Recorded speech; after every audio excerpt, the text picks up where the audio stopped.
მოგესალმებით, მეგობრებო, საინტერესო სიახლეებით დაგიბრუნდით. დღეიდან Google-მა ახალი ფუნქცია დაამატა sign-in-ის, ანუ აკაუნტში შესვლის.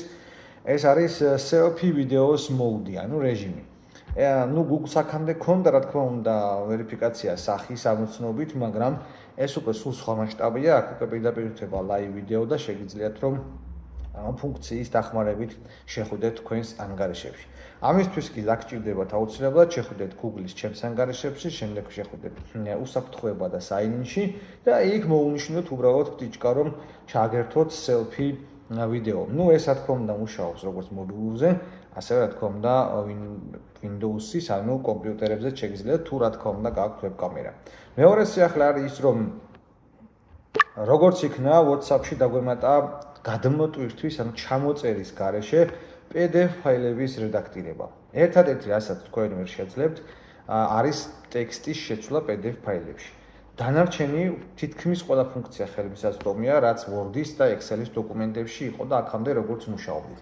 კომენტარების წერა იქნება თუ სხვადასხვა ფრაზების მონიშნა თუ პუნქტების ამოღება თუ ასე შემდეგ, ანუ ყველაფრის გაკეთება შეიძლება გარდა ძირითადი ტექსტის კორექტირებისა. Adobe ამით ძალიან გაამარტივა საქმე, იმიტომ რომ მოგესალმებით აქამდე მეც და ალბათ თქვენც ძალიან გვიშლიდა ხელს სწორედ ეს მომენტი. შესაბამისად, ვინც WhatsApp-ს იყენებს, გეტყვით რომ მხოლოდ ვების, ანუ WhatsApp ვებზე, ან Windows აპლიკაციაზე არის ეს ხელმისაწვდომი. Smartphone-ებზე ჯერჯერობით ეს ხელმისაწვდომი არ არის.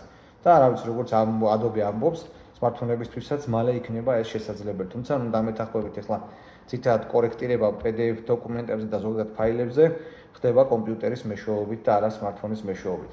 და მესამე ინფორმაცია, რომელიც გავრცელდა, მოკლედ OpenAI-ის მოდელებმა, ChatGPT 5 და 6-ის Sol-მა და იმ მოდელმა, რომელიც ჯერ არ გამოუშვიათ და დაახლოებით იგივე რაც Claude-ის Mythos-ი და ასე შემდეგ, ამ ძალიან სერიოზული მოდელია, რადგან ChatGPT ემზადება ახალი პლატფორმის გადასასვლელად. მოკლედ დამოუკიდებლად, სრულიად დამოუკიდებლად აგენტები გაერთიანდნენ და მოახდინეს ჰაკერული თავდასხმა Hugging Face-ზე.